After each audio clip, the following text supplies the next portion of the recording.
kita nak manfaatkan segmen ni. Ini satu segmen sangat menarik lah. Betul, betul. Dan itulah orang kata tidak dinafikan sepanjang PKP ni telah banyak berlaku banyak perubahan sosial ataupun kita kata behavioural changes lah orang kata kan. Dan sebahagian daripada kita dapat ramalkan dan sebahagian daripada mereka juga tak dapat lagi nak mengadaptasi keadaan sekarang ni sepanjang PKP ni. Itu yang disebut norma kehidupan baharu. Baik, mengambil aspirasi norma baharu ini juga kami hadirkan dua individu yang sangat hebat juga. Disebut sebagai belia contoh juga sebab rasanya belia lebih kurang sebagai kita. Kita bersama saudara Arham Azmi dan juga Ariana Abdullah. Apa khabar? Assalamualaikum. Allahu Akbar. Belia, usahawan, apa lagi?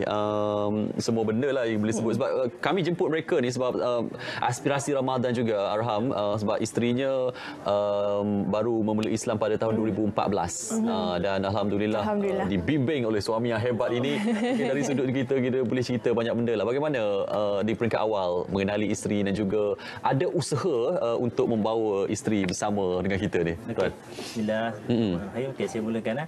Mulanya saya kenal isteri saya ni masa kita belajar dekat UTM dululah. Universiti Teknikal Melaka kan. Okey. So di awalnya tu hanya berkawan biasa dan saya seorang berniaga kan. Dia merupakan customer saya sebenarnya. Ini bahaya ni customer. So bermulanya di situlah, maksudnya dia tanya nakkan barang apa semua tu, dapatkan contact number apa semua. Tapi masa during study tu tak ada say apa pun. Tapi bila dah jadi customer, dah ni apa semua tu, dia jadi macam mungkin Allah gerak lah kan. Allah gerakkan untuk apa ni dengan Ariana ni masa tu. Kita dia tak ada apa pun kan mula-mula kan. Tak ada sangat pun. Tapi bila dah sambil bercerita tu dia jadi macam kena. Dia macam match kan. Kita cerita satu tu dia boleh terima. Cerita dia pun saya boleh terima kan. So ada keserasian kat situ. So kita kawan dalam 5-6 bulan betul kita decide untuk kita kahwin kan. Selepas 5-6 bulan cepat juga 5-6 bulan. Sebab saya rasa tak semua akan dapat peluang yang sama kan. Sebab saya ada ni mungkin rezeki yang Allah nak bagi kat saya kan melalui dia. So saya buat yang terbaik lah. Apa yang saya usahakan selama ni, bawa dia, bimbing dia apa semua tu, so far alhamdulillah. Apa nanti boleh minta dia juga share. Boleh. Saya tanya bagi diri sendiri kan. Okay, sebelum tu nak tanya dia lama tu macam mana? Sedikit cerita behind story lah. Bagaimana melama tu? Melama? Tak sedar bila dia lama. Taklah lepas berkenal 5-6 bulan terus macam on je macam tu. Husband saya, suami saya, Cak ni dia bawa saya pergi ke balik kampung. Yang dia pergi ajak jumpa ibu lah. Ibu dia apa semua kan. So waktu tu saya nervous lah kan. Berdebar juga sebab bagi saya macam orang terima tak saya kan. Macam tu.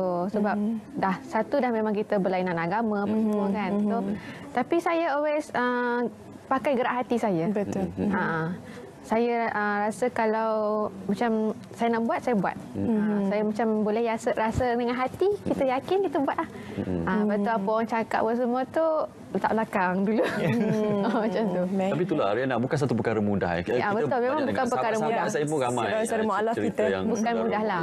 Penerimaan keluarga dan bagaimana keyakinan kepada si suami untuk berada dalam agama yang lain. Mungkin itu satu cabaran yang besar juga untuk Ariana. Betul, sangat besar bagi saya permulaan tu. Tapi saya rasa macam benda ni satu gerakan daripada hati saya. Lepas tu, memanglah waktu tu sangat besar ujian kan. Waktu tu penerimaan family saya pun belum dapat terima sepenuhnya. Tetapi saya always fikirkan benda ni macam mana, saya pun tak tahu kenapa. Tu orang kata hidayah milik Allah tu kan. So saya buat je mengikut gerak hati saya. So proses dia tu bukannya masa yang sekejap, dia bertahun-tahun. So saya permulaan masuk Islam tu memang saya diuji dengan keadaan yang sangat susah. Saya diuji dengan keadaan susah ni maksudnya saya kawan-kawan tinggal, lepas tu sahabat kita apa semua yang kita anggap akan bersama dengan kita pun akan tinggalkan kita apa semua kan. Tapi dalam masa yang sama saya stay juga, so macam saya redha, saya ikhlas. So dalam masa saya kesusahan apa semua tu, itulah sebenarnya waktu yang sangat apa orang kata mengujilah keimanan saya tu.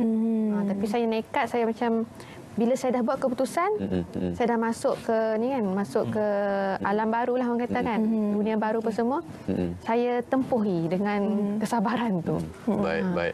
Ya, memandangkan ya, itu satu sisi lah, tahniah dulu kita ucapkan ke orang rumah dan juga tahniah membawa saudara baru bersama kita. Dari sudut lain sepanjang PKP, kita nak kaitkan juga dengan PKP. Anda berdua berniaga, kata masing-masing ada perniagaan sendiri dan kita tahu PKP ni ramai yang terjejas. Ya, betul. Anda pun juga pasti berada di situasi yang sama. Bagaimana boleh cerita sikit? Okeylah, contoh macam ni lah. Sebelum ni kita lakukan perniagaan, saya ada restoran. Saya ada restoran apa semua, F&B apa semua. Tapi bila dalam tempoh PKP, kita tak dibenarkan untuk keluar apa semua ni. Betul. Okay, dalam masa sama, alhamdulillah, saya ada bisnes online. Saya ada bisnes online, bunga kosmetik saya. Saya ada kosmetik punya produk. Maksudnya di situ alhamdulillah lah, maksudnya kita manfaatkan apa yang ada. Kita memang kata kosmetik tu agak slow dia punya ni, tapi dalam masa yang sama kita nak bangunkan balik energi anak-anak tim ni sebab masing-masing dah terkesan dengan PKP ni. So kita fikirkan untuk bangunkan ataupun buat benda yang lain. So saya jual kurma. Sebab awal Ramadan kan, contoh awal Ramadan ni, kurma ni biasanya menjadi satu kewajipan bagi setiap isi rumah untuk makan kurma, untuk berbuka kan. So alhamdulillah, masya-Allah, tabarakallah, dalam tim bunga saya ni, bunga kosmetik ni, kita dapat jual lebih kurang dalam 20,000 kotak. Allahuakbar. Dalam masa tak dirancang sebenarnya. Tak dirancang. Sangat cepat. Idea tu datang. 2 minggu. Ya. Sebelum orang start tu saya dah mulakan dulu. Allah dah jentik dulu, you kena buat benda ni. So macam mana kita nak dapatkan gerakan tu pun kena ada connectedness. Macam mana kita dengan source kita kan, dengan Allah, macam mana hubungan kita. So kena semua dalam kehidupan ni dia kena related. Kita bukan single yang untuk bergerak kan. So kita terikat, kita ada Allah, kita ada family untuk masing-masing meletakkan kita tu di tengah-tengah. Dan saya ada ramai stokis ejen bawah saya, lebih kurang 500-600 orang yang perlu kita ni bantu mereka. Kalau kita tak bantu, macam mana kita tanggungjawab kita kan? Saya ambil tanggungjawab tu untuk bangunkan balik dia punya diri dia orang, inspirasi dia orang tu, bagi dia orang ada motivasi. So setiap pagi tu alhamdulillah kita selalu bagi motivasi. Setiap pukul 7 pagi tu insya-Allah saya akan live dengan saya punya tim. Saya nak tengok siapa yang bangun pagi. Saya tahu satu benda je. Guru saya kata, siapa yang mula pagi awal, dimulakan pagi dengan awal, dia akan menang daripada orang lain. Yang mana bangun pukul 9, 10, 11 tu, kita dah bangun awal. Daripada sebelum subuh tu kita dah tak tidur. Betul. So kita mentelaah, kita belajar dulu, kita cari ilmu dulu. Disebabkan ilmu tu kita dapat benda-benda yang orang lain tak nampak pun. So kunci dia kat sini adalah, yang saya nak bagi tahu adalah ilmu. Kita kena jadi bangsa yang berilmu. Kita kena jadi person yang memang ada knowledge. Untuk kita bangunkan sesuatu tu, of course kita kena ada clarity. Kita kena ada planning. Kita kena ada roadmap. So bukannya tiba-tiba nak buat kita buat. Tak boleh. Dulu saya dah banyak jatuh. Sebab kan terlampau mengikut rasa sangat kan. Tapi kita tak buat structure yang betul. Kita tak bangunkan orang dulu kan. Saya buat nak push setiap orang tu. Tapi orang tak nak ikut kita. Baik. So macam mana nak bangunkan orang tu, saya pergi belajar dulu, bangunkan diri saya dulu. Baik. Baru saya boleh bangunkan setiap orang tu. Yalah. InsyaAllah. Macam orang kata dalam pepatah bahasa Inggeris, early birds gets the worm. Kan? Betul. Macam Ariana, macam bukan semua orang boleh bangun pagi dan terus terasa motivasi tu. Macam Ariana sendiri pula macam mana? Bagaimana nak untuk ada rasa drive tu? Ni yang drive-nya. Ada suami, tapi macam untuk Ariana sendiri sebagai secara individunya. Okey, pada mulanya memang tak adalah terus berubah kan. So benda tu macam mana nak cakap, saya macam saya kan selalu terinspirasi dengan kebanyakan orang yang dah berjaya kat luar sana, yang berjaya dari segi bisnes apa semua ni kan. Saya suka tengok pattern lifestyle dia orang. Saya bukannya tengok apa yang dia ada, kereta ke apa, rumah besar, kereta besar, tak. Saya tengok macam mana dia mulakan hidup dia, pagi dia. Baik. So saya perhatikan lifestyle dia, pattern dia tu. Sebab pattern kebanyakan orang kaya-kaya ni, orang yang berjaya ni sama je. Kan? Sama je. Dia orang start ni how they start their morning. Macam mana dia mulakan pagi dia. So saya try lah kepada saya sendiri kan. Sebelum saya nak mulakan kepada orang, saya try kepada diri sendiri saya. So alhamdulillah benda tu kita nampak progress dia. Kita nampak dia punya perubahan lah dari segi kita punya emosi, spiritual, intelligence kita kan. Alhamdulillah saya dapat perubahan tu. Baik. Durasi masa yang sangat singkat tapi saya pasti berimpak.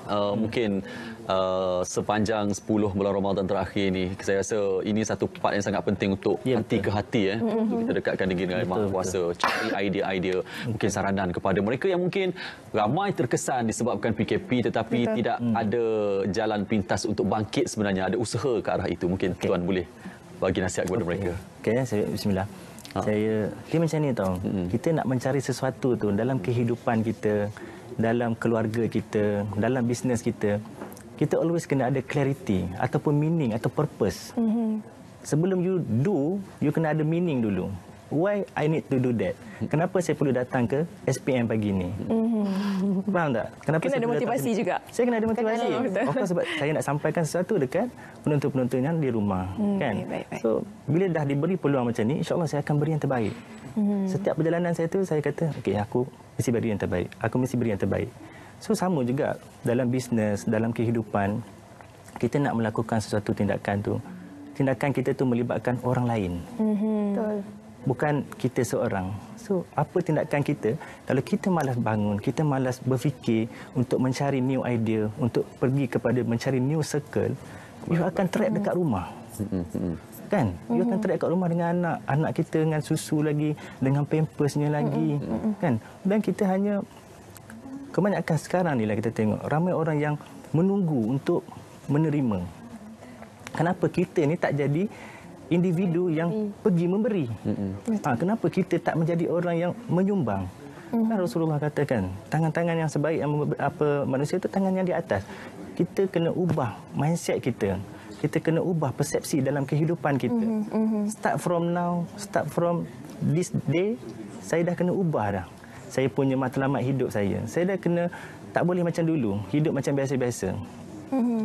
Bila kita ada satu energi yang baru dalam kehidupan, habis saja tempoh PKP ni, saya harapkan semua orang lahir baru.